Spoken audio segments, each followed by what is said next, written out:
Hello friends, welcome to my channel. വീട്ടമ്മമാർക്കൊക്കെ ഉപകാരപ്പെടുന്ന കുറച്ച് നല്ല നല്ല ടിപ്സുകളാണ് ഇന്നത്തെ വീഡിയോയിൽ ഉൾപ്പെടുത്തിയിട്ടുള്ളത്.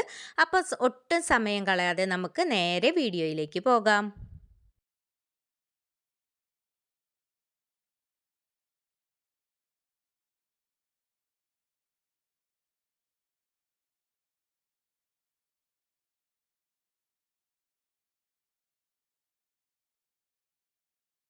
തക്കാളിയൊക്കെ വില കുറവിന് കിട്ടുന്ന സമയത്ത് ധാരാളം വാങ്ങി വെക്കാറുണ്ട്. അത് കേടുകൂടാതെ എങ്ങനെ സൂക്ഷിച്ചു വെക്കാം എന്ന് നോക്കാം. അതിനായിട്ട് ആദ്യം തന്നെ തക്കാളി നല്ല വൃത്തിയിൽ കഴുകി ഒന്ന് തുടച്ചെടുത്തിട്ടുണ്ട്. ഇനി ഓരോ തക്കാളിയും എടുത്ത് ഇതിൻ്റെ മുകൾ ഭാഗത്ത് വീഡിയോയിൽ കാണുന്നത് പോലെ ഒരു കവറോ അല്ലെങ്കിൽ സെല്ലോ ടേപ്പോ ഇതുപോലെ ഒന്ന് ഒട്ടിച്ചു കൊടുക്കുക. എന്നതിന് ശേഷം ഇതുപോലെയുള്ള ഒരു ബൗളിലേക്ക് മാറ്റി വെച്ച് നമുക്ക് കുറേ ദിവസങ്ങളോളം സൂക്ഷിക്കാവുന്നതാണ്. ഇങ്ങനെ സൂക്ഷിച്ചു വെക്കുമ്പോൾ പെട്ടെന്ന് തക്കാളി കേടാവുകയുമില്ല. കുറേ കാലം നമുക്ക് സൂക്ഷിച്ചു വെക്കാനും പറ്റും. ഇങ്ങനെ സൂക്ഷിച്ചു വെക്കുന്ന സമയത്ത് പൊട്ടിയതോ കേടുവന്നതോ ആയ തക്കാളി ഇതിൽ നിന്നും ഒഴിവാക്കേണ്ടതാണ്. എല്ലാവരും ഈ ടിപ്പ് കൂടി ഒന്ന് ട്രൈ ചെയ്ത് നോക്കണേ. മീനൊക്കെ മേടിക്കുന്ന സമയത്ത് കുറച്ച് മീനൊക്കെ ബാക്കി വരൽ പതിവാണ്. അപ്പം നമ്മൾ ഇതുപോലെ കവറിൽ കെട്ടി ഫ്രീസറിൽ വെക്കുകയാണ് പതിവ്. പിന്നീട് ആവശ്യത്തിന് എടുക്കുന്ന സമയത്ത് ഇതുപോലെ കട്ടയായിട്ടുണ്ടാകും. അപ്പോൾ പെട്ടെന്ന് തന്നെ ഐസ് വേർതിരിച്ച് മാറ്റുന്നതിനുള്ള ഒരു ടിപ്പാണ് ഇന്ന് ഇവിടെ പറയുന്നത്. അപ്പോൾ അതിനായിട്ട് ആദ്യം മീനെല്ലാം ഒരു ചട്ടിയിലേക്ക് ഇട്ട് കൊടുത്തതിന് ശേഷം ഇതിലേക്ക് കല്ലുപ്പ് വേണം ഇട്ട് കൊടുക്കാൻ. കല്ലുപ്പില്ലാത്തവർക്ക് പൊടിയുപ്പും ഇട്ട് കൊടുക്കാവുന്നതാണ്. ഞാനിവിടെ കല്ലുപ്പാണ് ഇട്ട് കൊടുത്തിട്ടുള്ളത്. കല്ലുപ്പ് ഇട്ട് ഒരു 15 മിനിറ്റ് കഴിഞ്ഞതിന് ശേഷം നോക്കുമ്പോൾ മീനൊക്കെ ഐസ് വിട്ട് നല്ല രീതിയിൽ തന്നെ വിട്ട് കിട്ടിയിട്ടുണ്ടാകും.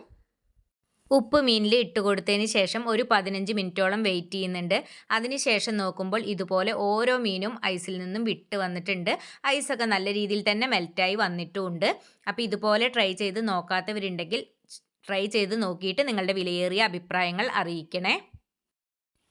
പച്ചമുളക് സൂക്ഷിക്കുന്നതിന് വേണ്ടിയിട്ട് അതിൻ്റെ ഞെട്ടുകളൊക്കെ മാറ്റിയതിന് ശേഷം ഇതുപോലെ ഒരു ബൗളിലേക്ക് മാറ്റി സൂക്ഷിക്കുകയാണെങ്കിൽ കുറേ കാലം കേടുകൂടാതെ നമുക്ക് സൂക്ഷിക്കാവുന്നതാണ്. ഞെട്ടോടുകൂടി സൂക്ഷിച്ചു വെക്കുന്ന സമയത്ത് പെട്ടെന്ന് തന്നെ പച്ചമുളക് കേടാകാൻ സാധ്യതയുണ്ട്. പച്ചക്കറികളൊക്കെ ഇതുപോലെ സൂക്ഷിച്ച് വെക്കുന്ന സമയത്ത് നല്ല രീതിയിൽ ഉപ്പിട്ട് കഴുകിയെടുത്തതിന് ശേഷം അതിലെ വെള്ളമൊക്കെ വാർന്നതിന് ശേഷം വേണം സൂക്ഷിച്ച് വെക്കാൻ. ഈ രീതിയിലാണ് പച്ചമുളക് സൂക്ഷിക്കുന്നത് എങ്കിൽ ഫ്രിഡ്ജിൽ വെക്കണമെന്നൊന്നുമില്ല.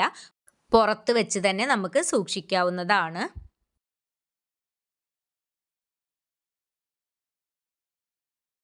ഇനി അടുത്തതായിട്ട് കറിവേപ്പില സൂക്ഷിക്കുന്നതിന് വേണ്ടിയിട്ട് ഞാൻ ഇതുപോലെ ഒരു ബോക്സ് എടുത്തിട്ടുണ്ട്.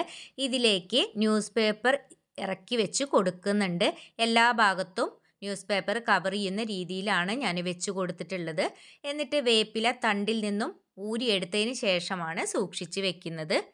തണ്ടോട് കൂടിയല്ല സൂക്ഷിച്ച് വെക്കുന്നത്. ഇതുപോലെ സൂക്ഷിച്ച് വെക്കുമ്പോഴും നമുക്ക് ഒരുപാട് കാലം സൂക്ഷിക്കാവുന്നതാണ്.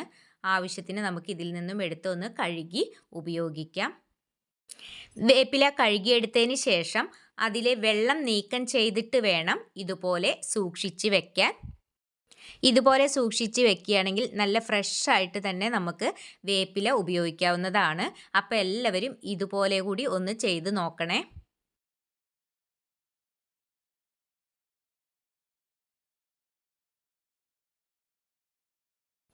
മുട്ട പൊരിച്ചെടുക്കുന്ന സമയത്ത് ചട്ടിയുടെ അടി പിടിക്കാതിരിക്കാൻ വേണ്ടിയിട്ടുള്ള ഒരു ടിപ്പാണ് ഇനി പറയുന്നത്.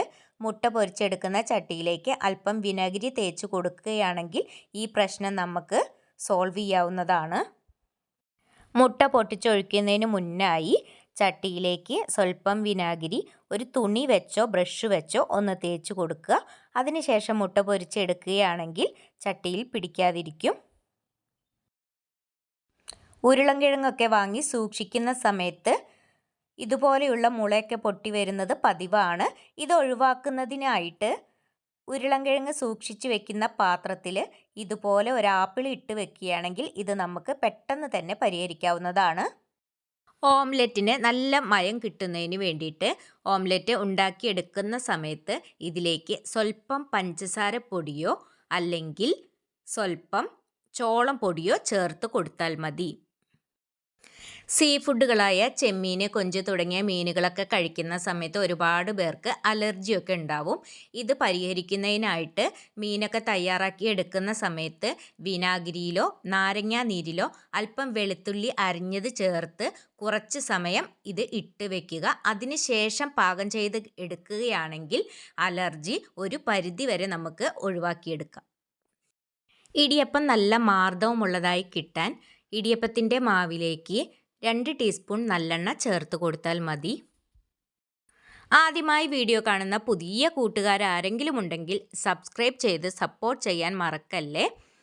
വീഡിയോ കണ്ടുകൊണ്ടിരിക്കുന്ന സമയത്ത് നിങ്ങൾക്ക് ഇഷ്ടപ്പെടുകയാണെങ്കിൽ ഒരു ലൈക്ക് അടിക്കുകയും നിങ്ങളുടെ കുടുംബങ്ങളിലേക്കും സുഹൃത്തുക്കളിലേക്കും ഒന്ന് ഷെയർ ചെയ്ത് കൊടുക്കുക കൂടി ചെയ്യണേ. ഇതുപോലെയുള്ള നല്ല നല്ല ടിപ്സ് വീഡിയോകളൊക്കെ മുന്നേ അപ്ലോഡ് ചെയ്തിട്ടുണ്ട്. അത് കാണാത്തവരൊക്കെ ഉണ്ടെന്നുണ്ടെങ്കിൽ ഒന്ന് കയറി കണ്ട് സപ്പോർട്ട് ചെയ്യാൻ മറക്കരുതേ. ഇന്നത്തെ ടിപ്സുകളെല്ലാം എല്ലാവർക്കും ഇഷ്ടമായി എന്ന് കരുതുന്നു.